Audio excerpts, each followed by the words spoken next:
So this is late 2014. I don't have many of these left. What's the date on this? Let's say there. October 7th. Okay, that's I guess I have more more than I realized.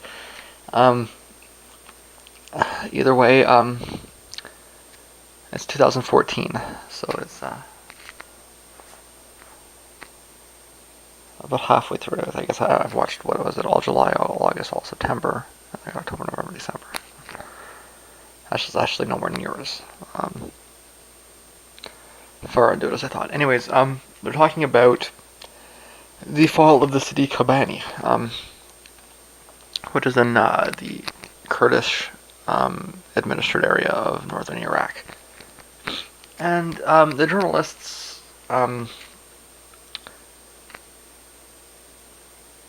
seem to not quite understand why it is that the United States allowed Kobani to fall. Now, this is there's of course the underlying assumption that the United States could have prevented the fall of Kobani if they chose to, which kind of throws the whole premise of a difficult war into jeopardy, does it not?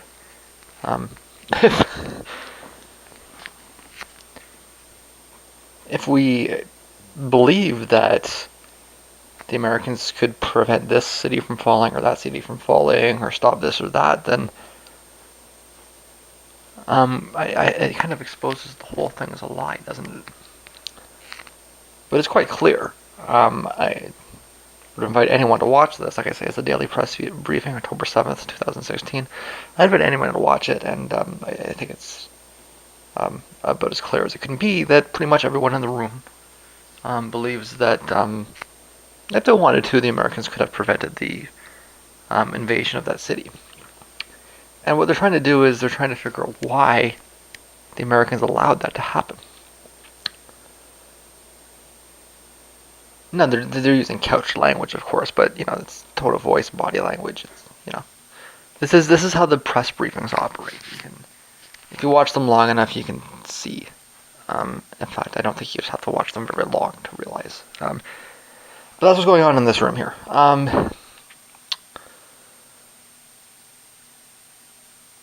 And the line that they seem to all want to settle upon is the idea that it's collateral damage, which doesn't even... What it demonstrates is a fundamental misunderstanding of the term collateral damage. Collateral damage, of course, being accidental destruction. The fall of a city be accidental destruction. The spokesperson here is bound by law to be technically correct, meaning she can lie in spirit, but not in not the technical definition of the term, which may not prevent all of the spokespeople from lying, but I think this one seems to be careful enough.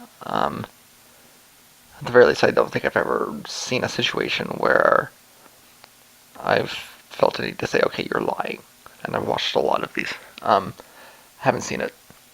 And, there's certainly been a lot of situations where she may have decided to omit information or frame things in a certain way or, distract from this or whatever, right? But when it comes to technical matters of,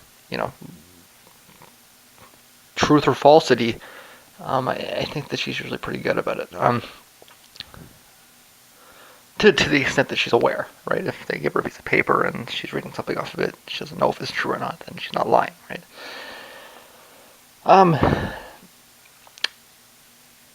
And she's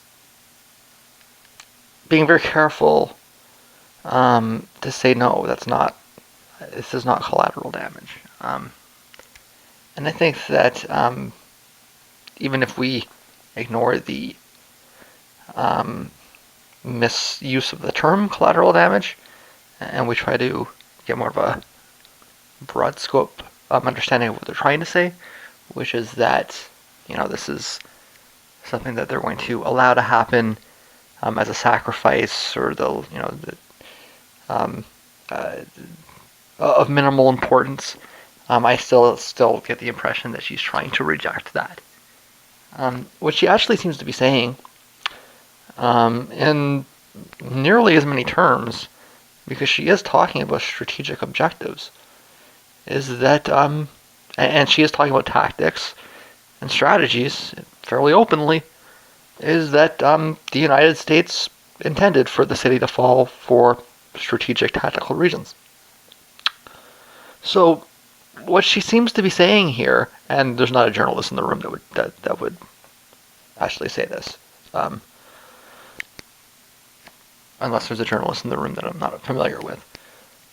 Even the RT guys wouldn't.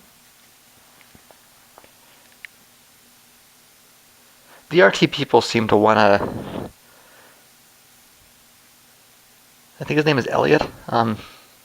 He's actually one of the more interesting journalists here because he seems to know that, okay, you've got Russian propaganda, and then you've got American propaganda, and it's bullshit on either side.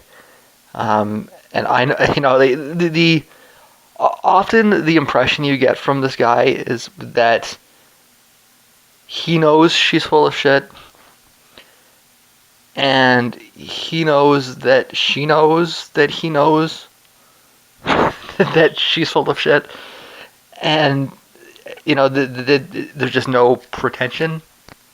It's like it's and he knows that the answers that he's going to get are going to be maybe technically truthful but distorted, and he knows better, and she knows better than to think that he's going to believe it, and they both know better than to think that anything of value is going to get onto the Russian news channel, and it's just this kind of silly exchange, and they all kind of recognize that they're just kind of going through the motions, and ultimately the information exchange will occur at a higher level of government anyways.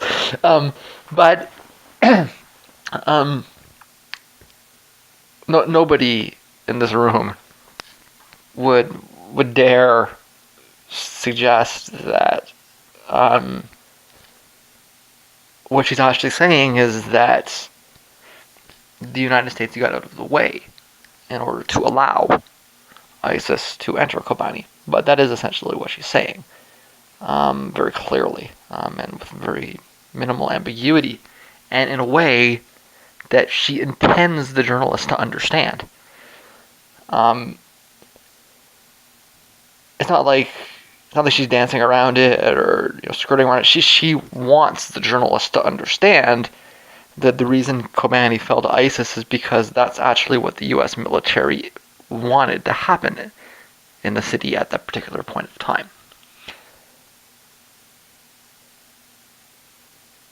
And why is that?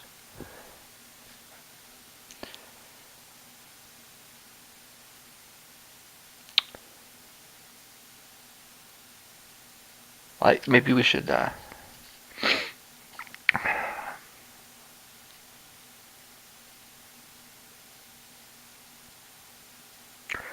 I'm going to avoid being deductive on this, actually. I think it's obvious. I think if you're paying attention, you should know why it's obvious.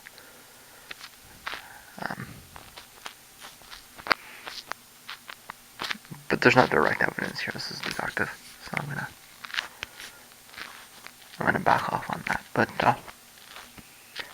I invite you to watch it and tell me I'm wrong, because I'm not.